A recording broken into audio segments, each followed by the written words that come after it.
नमस्कार, मेरा नाम किरण वर्मा है और मैं 21,000 किलोमीटर की पैदल यात्रा पे निकला हुआ हूँ रक्तदान की जागरूकता के लिए। आज मुझे चलते हुए 200 दिन हो गए हैं, जिसके अंदर 5,400 किलोमीटर मैंने पैदल यात्रा की है और मैं आज यहाँ पहुँचा हूँ इंडियन रेड क्रॉस जलगाँव पे, जहाँ पर मेरा मकसद है लोगों को जागरूक करना, ताकि देश में किसी भी व्यक्ति की मौत ब्लड की कमी की वजह से ना हो। देश में हर रोज़ 12,000 से ज़्यादा लोगों की मौत सिर्फ इसलिए हो जाती है क्योंकि हम में से कुछ लोग ब्लड देने आगे नहीं आते।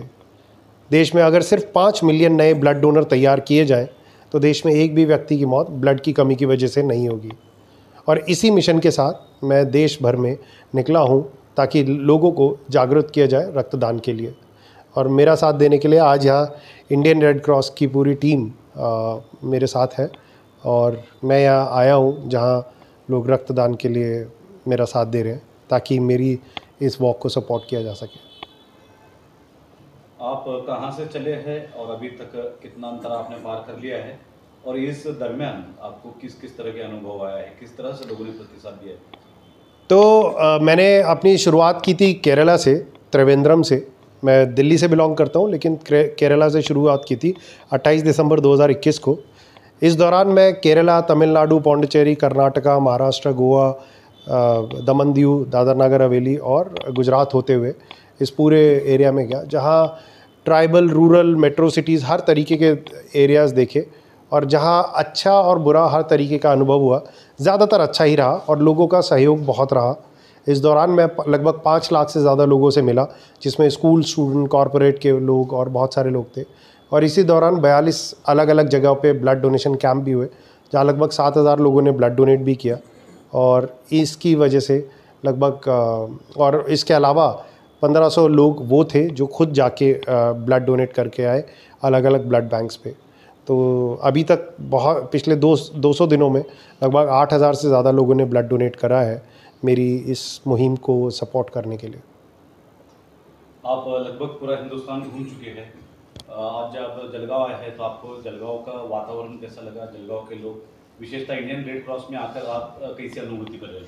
मुझे जब जलगांव आया था, तो क्योंकि मैं नंदुरबार और धुले हुए आते हुए आया, जो ज़्यादातर आदिवासी बहुल एरिया है, और मुझे उम्मीद नहीं थी कि जलगांव के अंदर इतने अच्छा इंफ्रास्ट्रक्चर का मेरे को एक ब्लड बैंक देखने को मिलेगा, जहाँ नैक जैसी टेक्नोलॉजी, जो कि अक्सर बड़े शहरों में भी नहीं मिलती, और इतना साफ़ सुथरा एनवायरनमेंट और इतना वर्ल्ड क्लास कह सकते हैं आप ब्लड बैंक इन्होंने इस्टेब्लिश किया हुआ है। तो मुझे देख के बड़ा एक अच्छी अनुभूति हुई, और मुझे जान के ताज्जुब हुआ कि जलगांव का 60% से ज़्यादा जो ब्लड सप्लाई है वो सिर्फ इंडियन रेड क्रॉस के इस ब्लड बैंक के थ्रू सप्लाई किया जाता है। और जहां लॉकडाउन के अंदर त्राही त्राही हो रहा था रक्तदान के लिए पिछले 2 सालों में, जलगांव में रेड क्रॉस ने कोई भी आपदा या इस तरीके की शॉर्टेज नहीं आने दी। ये मुझे जान के बहुत आश्चर्य भी हुआ और बहुत गर्व भी हुआ कि मुझे इस तरीके के एक ब्लड बैंक से मिलने का मौका मिला। सर, नेट के संदर्भ में आप क्या कहना चाहोगे? नेट किस तरह से लोगों के लिए ज़्यादा सुरक्षित रहता है और किस तरह से लोगों ने इसका अधिक उपयोग करना चाहिए? थोड़ा कॉस्टली ज़रूर है, लेकिन लोगों के लिए कितना उपयुक्त है नेट? देखिए, नेट के अंदर बहुत सारी जो चीज़ें होती है वो अर्ली डिटेक्शन होती है। नेट का पूरा फुल फॉर्म है nucleic acid test, right sir? तो न्यूक्लिक एसिड टेस्ट की वजह से क्या होता है कि आप उसमें अर्ली डिटेक्शन ऑफ एनीथिंग आप कर सकते हो। तो जैसे ब्लड में कोई भी कंटामिनेशन होती है, या क्या बोलते हैं उसमें, वायरसेस या बैक्टीरिया जो अगर आपकी बॉडी में आ जाते हैं, HIV हो गया या और कैंसर कॉजिंग एजेंट हो गए, उनको आप अर्ली डिटेक्ट कर सकते हैं। तो इस वजह से ये थोड़ा कॉस्टली ज़रूर है, लेकिन इसकी वजह से आपको लॉन्ग टर्म में बहुत बेनिफिट होता है। केरला के अंदर या तमिलनाडु में कई आपने HIV कंटामिनेशन के केसेस सुने होंगे पिछले 2-3 साल पहले, कोरोना से पहले। वो इसीलिए हुए क्योंकि वहाँ पर नेट नहीं था और वहाँ पर अर्ली डिटेक्शन नहीं हो पाया। तो ये एक बहुत ज़रूरी चीज़ है, जो शायद, या इनफैक्ट मैं कहूँगा बेंचमार्क भी होना चाहिए कि नेट अब मैंडेटरी होना चाहिए हर एक ब्लड बैंक में, ताकि देश के अंदर हम ज़्यादा से ज़्यादा सेफ़ ब्लड सप्लाई के लिए इंश्योर कर सकें। धन्यवाद हमसे बातचीत करने के लिए। हम चाहेंगे कि इंडियन रेड क्रॉस की ओर से जो किरण सर आए हैं, उनके संदर्भ में, उनके मुहिम के संदर्भ में आप बात करें।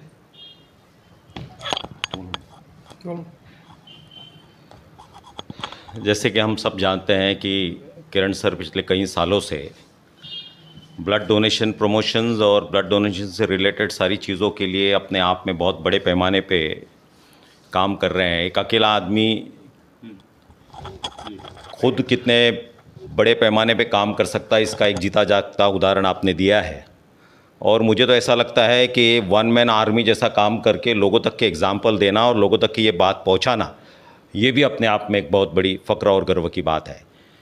लोग काम तो बहुत करते हैं और अलग अलग तरीके से करते हैं, लेकिन जिस ड्राइव को लेकर आप काम कर रहे हैं उसके पीछे का जो भी एक कारण है, जो एक हादसा आपके साथ घटा था और उसके बाद से आपने इस चीज़ को अपना एक टारगेट बना लिया और वो लेकर आप कंप्लीट कर रहे हैं, तो मुझे लगता है कि ये मिशन परमेश्वर भगवान आपका पूरा करे। और इतना तो मैं दावे से कहता हूँ सर कि ऐसे मिशन ही सक्सेसफुल होते हैं।